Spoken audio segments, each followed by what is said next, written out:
শুভ সন্ধ্যা বন্ধুরা। আজ হলো 13 নভেম্বর বৃহস্পতিবার। আজকের সন্ধ্যার বিশেষ বিশেষ খবরগুলি হলো: বিধানসভা নির্বাচনের আর 4 মাসও বাকি নেই। শাসক বিরোধীদের মধ্যে নির্বাচনী তৎপরতা তুঙ্গে। বিরোধীদের মিটিংয়ে টিভি সিরিয়াল বলে কটাক্ষ মুখ্যমন্ত্রী হিমন্তের। বৈকুণ্ঠপুরবাসীর তৎপরতায় বড়সড় ডাকাতির শখ বানচাল। ডাকাতি করতে এসে জনতার হাতে আটক এক। কাঞ্চনজঙ্ঘা এক্সপ্রেসের 4টি রেক এলএইচবিতে পরিবর্তিত। সাংসদ কনাদ পুরকায়স্থের তৎপরতায় রেলযাত্রীদের সমস্যার সমাধান। ভারতমালার রাস্তার জমি অধিগ্রহণ ও ক্ষতিপূরণে ভয়াবহ কেলেঙ্কারি। 75 বছর ধরে বসবাসরত মেয়াদি পাট্টার জমি মালিকরা পাননি ক্ষতিপূরণ। অভিযোগ, রুকনি নদীর সেতুতে ফাটল, আতঙ্কিত মানুষ। এবং সর্বশেষ খবরটি হল 6 জনগোষ্ঠীর উপজাতিকরণের দাবিকে প্রকাশ্য সমর্থন অগপর। এবারে শুনুন বিস্তারিত খবর। বিধানসভা নির্বাচনের আর 4 মাসও বাকি নেই। শাসক বিরোধীদের মধ্যে নির্বাচনী তৎপরতা তুঙ্গে। বুধবার বিজেপিকে দিশপুরের ক্ষমতা থেকে উৎখাত করার লক্ষ্যে কংগ্রেসের ডাকে বিরোধীদের গুরুত্বপূর্ণ বৈঠক বসে। বিরোধীদের এই বৈঠক নিয়ে মুখ্যমন্ত্রী হিমন্ত বিশ্ব শর্মা কটাক্ষ করেছেন। বিরোধীদের মিটিংকে টিভি সিরিয়াল আখ্যা দিয়ে মুখ্যমন্ত্রী বলেন, সামনে নির্বাচন আসছে, তাই বিরোধীদের এ ধরনের টিভি সিরিয়াল জনতা বেশি করে দেখতে পাবেন। মুখ্যমন্ত্রী বলেন, ভূপেন বোরা প্রদেশ কংগ্রেস সভাপতি থাকার সময়ও হোটেল লিলিতে একজোট হওয়ার জন্য প্রায় মিটিং হয়েছে। আবার মিটিং থেকে বেরিয়ে তাদের নিজেদের মধ্যে কাজিয়া করতেও দেখেছেন মানুষ। গত 4.5 বছর ধরে বিরোধীদের এই টিভি সিরিয়াল দেখা গিয়েছে। তিনি বলেন, এনডিএর মিত্রতা সুন্দরভাবে আলোচনা করলেই হয়ে যায়, আর মিত্রতা থাকলে ফোনেই সব কথা হয়ে যায়। এজন্য মিটিংয়ের কি প্রয়োজন, মন্তব্য করেন মুখ্যমন্ত্রী। কংগ্রেসের নিউজ হবে এমন কোনো ইস্যু নেই, তাই এই ধরনের মিটিং করে কংগ্রেস নিউজ ক্রিয়েট করার প্রয়াস করছে বলেও কটাক্ষ করেন মুখ্যমন্ত্রী। তিনি বলেন, কংগ্রেসের সঙ্গে মিত্রতা নিয়ে আলোচনায় অখিল গগৈ 20টি আসন দাবি করবেন, শেষে একটিতেই সন্তুষ্ট হবেন। তেমনি লুরিনজ্যোতি গগৈও 15টি আসন দাবি করে পাবেন 3টি। কোন 3টি পাবেন তাও আমি বলে দিতে পারি, মন্তব্য করেন মুখ্যমন্ত্রী। অপরদিকে বৈকুণ্ঠপুরবাসীর তৎপরতায় বড়সড় ডাকাতির শখ বানচাল। ডাকাতি করতে এসে জনতার হাতে আটক এক। কালাইনের পার্শ্ববর্তী বৈকুণ্ঠপুর গ্রামে মঙ্গলবার গভীর রাতে সংঘটিত হল এক চাঞ্চল্যকর ঘটনা। ডাকাতি করতে এসে জনতার হাতে ধরা পড়ল হাইলাকান্দি বোয়ালিপাড়ের সালামত হোসেন চৌধুরী নামে এক ডাকাত। গ্রামবাসীর তৎপরতায় রক্ষা পেল একটি বড়সড় ডাকাতির পরিকল্পনা। চাঞ্চল্যকর এই ঘটনাটি ঘটেছে রাত 1টা নাগাদ। জানা গেছে, 2টি অল্টো গাড়িতে করে 10 থেকে 12 জনের ডাকাত দল বৈকুণ্ঠপুর গ্রামে প্রবেশ করে। তারা এসে ভৈরব বাড়ির সংলগ্ন অগ্নিকান্ত অধিকারীর বাড়ির সামনে গাড়ি থামায়। এরপর 4 থেকে 5 জন গাড়ির বাইরে দাঁড়িয়ে পাহারা দেয়, আর বাকিরা অগ্নিকান্তের বাড়ির ভেতরে প্রবেশের চেষ্টা করে। ঠিক সেই সময় ভৈরব বাড়ির বিপরীত দিকের একটি টিলার উপর থেকে প্রাকৃতিক কর্ম করতে বের হওয়া এক যুবক ঘটনাটি দেখতে পান। অন্ধকার রাত হলেও ভৈরব বাড়ির সামনে থাকা স্ট্রিট লাইটের আলোয় স্পষ্ট দেখা যাচ্ছিল ডাকাত দলের চলাফেরা। বুদ্ধিমত্তার পরিচয় দিয়ে ওই যুবক সঙ্গে সঙ্গে অগ্নিকান্ত অধিকারীর পাশের বাড়ির কৃতিময় দাসকে ফোনে বিষয়টি জানান। কৃতিময় খবরটি দ্রুত গ্রামে ছড়িয়ে দেন এবং অগ্নিকান্তের ছেলেকেও ফোন করে ডাকাত দলের উপস্থিতির কথা জানান। কয়েক মিনিটের মধ্যেই গ্রাম জুড়ে চিৎকার চেঁচামেচি শুরু হয়ে যায়। পরিস্থিতি বেগতিক দেখে ডাকাতরা তাড়াহুড়ো করে গাড়িতে উঠে পালানোর চেষ্টা করে, কিন্তু একজন ডাকাত গাড়িতে উঠতে না পেরে অন্য এক ডাকাতের হাত ধরে ঝুলে পড়ে। চলন্ত গাড়ির দরজা ধরে ঝুলতে থাকা অবস্থায় অন্য ডাকাতরা তাকে টেনে তোলার চেষ্টা করলেও গ্রামবাসীর দেওয়ায় গাড়িটি গতি বাড়িয়ে দিলে তার হাত ছুটে যায় এবং মাটিতে পড়ে যায়। বেশ কিছু দূর জায়গা ছেঁচড়ে যাওয়ার ফলে তার শরীরের বিভিন্ন অংশে এবং মাথায় আঘাত লাগে। পরে গ্রামবাসী আহত অবস্থায় ওই ডাকাতকে ধরে ফেলেন। স্থানীয়রা প্রথমে তাকে জিজ্ঞাসাবাদ করলে ধৃত ডাকাত সালামত হোসেন চৌধুরী জানায়, তারা গরু চুরি করতে এসেছে এবং তার বাড়ি হাইলাকান্দি জেলার বোয়ালিপাড়ে। কিন্তু গ্রামবাসী তার কথায় বিশ্বাস করেননি। তাদের যুক্তি ছিল, গরু চুরি করতে কি এত দূরের অন্য জেলা থেকে 10-12 জন মানুষ 2টি গাড়ি নিয়ে কি আসবে? আর 10-12 জন মানুষ যদি গাড়িতে বসে, তবে গরু রাখার জায়গা কোথায় হবে? এর থেকে স্পষ্ট গরু চুরির গল্প আসলে ডাকাতির উদ্দেশ্য ডাকতে সাজানো ছিল। এলাকাবাসীর ধারণা, সাম্প্রতিক সময়ে কালাইন ও আশেপাশে ঘটে যাওয়া ডাকাতির ঘটনাগুলোর সঙ্গে এই চক্রের যোগ থাকতে পারে এবং এসব ঘটনার সঙ্গে স্থানীয় দুষ্কৃতীরাও জড়িত রয়েছে। পরে ধৃত ডাকাতটিকে কালাইন পুলিশের হাতে সমর্পণ করা হয়। ঘটনায় চাঞ্চল্য ছড়িয়েছে সমগ্র এলাকায়। এলাকাবাসীর দাবি, ধৃত ডাকাতকে জিজ্ঞাসাবাদ করে তার স্থানীয় সহযোগীদের আইনের আওতায় আনা হোক। অপরদিকে কাঞ্চনজঙ্ঘা এক্সপ্রেসের 4টি রেক এলএইচবিতে পরিবর্তিত, কোনাদপুর কায়স্থের তৎপরতায় রেল যাত্রীদের সমস্যার সমাধান। শিলচর শিয়ালদা পথের কাঞ্চনজঙ্ঘা এক্সপ্রেসের 4টি রেক আইসিএফ থেকে এলএইচবিতে পরিবর্তন করা হয়েছে। এনএফএলের প্রিন্সিপাল চিফ অপারেটর ম্যানেজার কার্যালয় থেকে এক নোটিফিকেশন জারি করে এই সিদ্ধান্তের কথা জানানো হয়েছে। এই বিজ্ঞপ্তি অনুযায়ী 131757 শিলচর শিয়ালদা ছাড়াও 131774 সাবরুম শিয়ালদা কাঞ্চনজঙ্ঘা এক্সপ্রেসকে এলএইচপি রেকে পরিবর্তন করা হয়েছে। এখন থেকে এই ট্রেনে থাকবে জেনারেটর, ফলে ট্রেনের শীততাপ নিয়ন্ত্রণ সহ সংশ্লিষ্ট সমস্যার সমাধান হবে। ট্রেন যাত্রায় স্বস্তির নিঃশ্বাস ফেলতে পারবেন যাত্রীরা। উল্লেখ্য, যাত্রী স্বাচ্ছন্দ্য ও সুরক্ষা নিয়ে দীর্ঘদিন ধরে দাবি জানিয়ে আসছে এনএফআরইউ এনএফ রেলওয়ে কর্মচারী ইউনিয়নের শিলচর শাখা। তাদের মতে আইএফসি রেকের কারণে এসি সহ বিভিন্ন বিষয়ে প্রায়ই অভিযোগ করেন যাত্রীরা। ইউনিয়নের পক্ষ থেকে বিষয়টি নিয়ে তদবির করা হয়। রাজ্যসভার সাংসদ নির্বাচিত হয়ে এই অঞ্চলের রেল যাত্রীদের বিভিন্ন সমস্যা নিয়ে সরব হয়েছিলেন শিলচরের সাংসদ কোনাদপুর কায়স্থ। কেন্দ্রীয় রেলমন্ত্রী অশ্বিনী বৈষ্ণব দ্বারস্থ হয়ে বরাক উপত্যকায় যাতায়াত করা একাধিক ট্রেনের নানা সমস্যার কথা জানান কোনাদপুর কায়স্থ। রেলমন্ত্রীকে একটি চিঠিও তুলে দেন তিনি। 1 মাসের মধ্যেই এ বিষয়ে ইতিবাচক সাড়া দেয় রেল মন্ত্রক। জবাবি চিঠিও পাঠায় সাংসদ কোনাদপুর কায়স্থকে। তার ঐকান্তিক প্রচেষ্টায় শেষ পর্যন্ত কাঞ্চনজঙ্ঘা এক্সপ্রেস ট্রেনের 4টি রেক এলএইচপিতে পরিবর্তিত করা হলো। এ সংক্রান্ত নোটিফিকেশন জারি হতেই ত্রিপুরা বরাক উপত্যকা সহ পার্শ্ববর্তী অঞ্চলের ট্রেন যাত্রী মহলে স্বস্তি ফিরেছে, তেমনি সন্তোষ প্রকাশ করেছে রেল কর্মচারী ইউনিয়নও।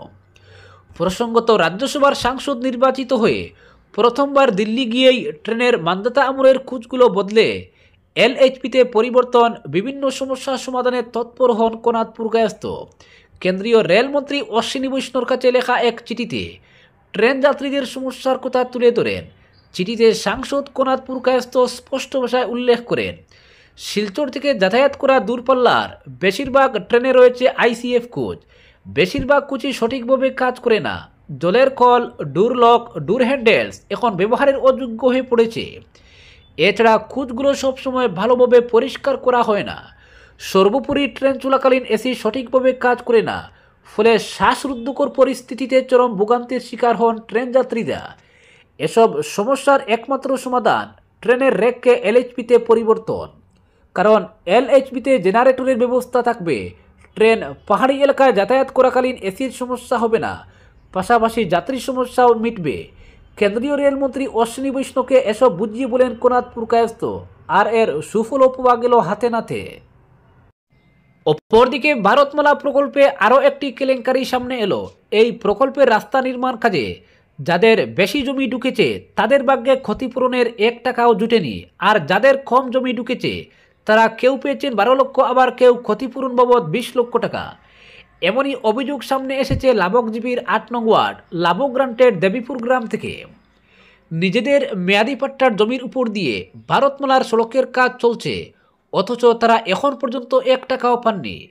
এর প্রতিবাদ জানাতে গ্রামের মানুষ রাস্তার নির্মাণ কাজে বাঁশের ব্যারিকেড দিয়ে বন্ধ করে প্রতিবাদ জানাতে থাকেন। তাদের আপত্তির কারণে কাজ বন্ধ করে সরে পড়েন টিপার ও এক্সকেভেটর চালকরা।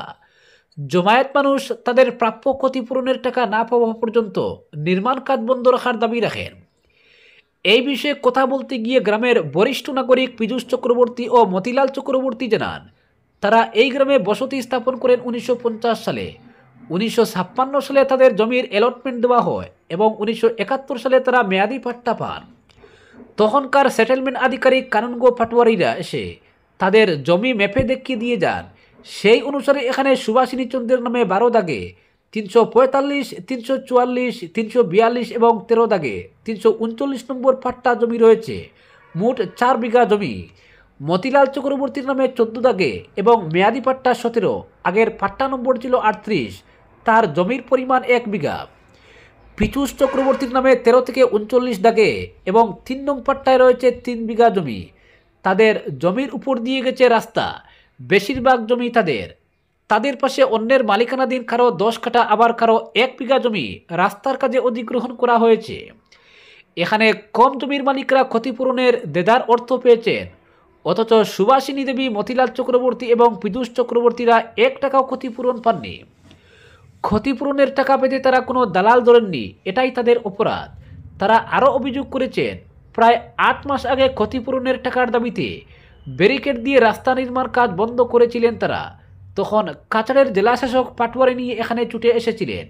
তিনি তাদের অভিযোগ শুনে জানিয়ে গিয়েছিলেন যে 3 মাসের মধ্যে তাদের জন্য একটা ব্যবস্থা করা হবে এবং দ্বিতীয় তালিকায় তাদের নাম উঠবে।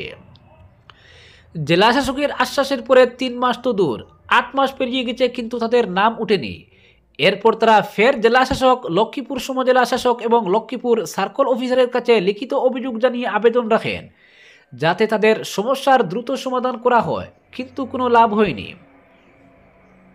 সুভাষিনী দেবী, পীযূষরা কিছুতেই বুঝতে পারছেন না যে প্রায় 75 বছর ধরে নির্দিষ্ট দাগ ও পাট্টা নম্বরের জমিতে বসবাস করে আসা সত্ত্বেও কী করে তাদের জমির অবস্থান বদলে যায়। তাদের বাপ দাদার আমলের মালিকানাধীন জমির ক্ষতিপূরণের টাকা কোন কারসাজিতে অন্য কেউ নিয়ে যায়, এটাও তারা বুঝতে পারছেন না।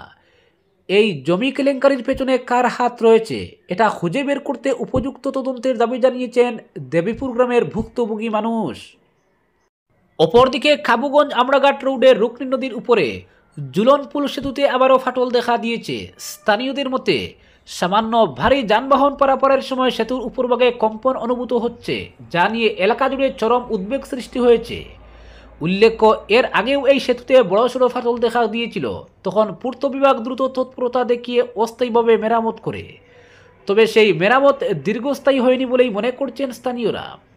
সরকারি উদ্যোগে ইতিমধ্যেই একই স্থানে নতুন সেতু নির্মাণ সম্পন্ন হয়েছে, কিন্তু এখন পর্যন্ত সেই নতুন সেতুটি যানবাহন চলাচলের জন্য খোলা হয়নি। ফলে বাধ্য হয়ে এলাকাবাসীকে পুরনো ক্ষতিগ্রস্ত সেতুর উপর দিয়েই প্রতিদিন যাতায়াত করতে হচ্ছে। পূর্বদোলাই এবং আশপাশের বিস্তীর্ণ এলাকার মানুষ এই রাস্তাটিকে লাইফলাইন বলে আখ্যা দেন।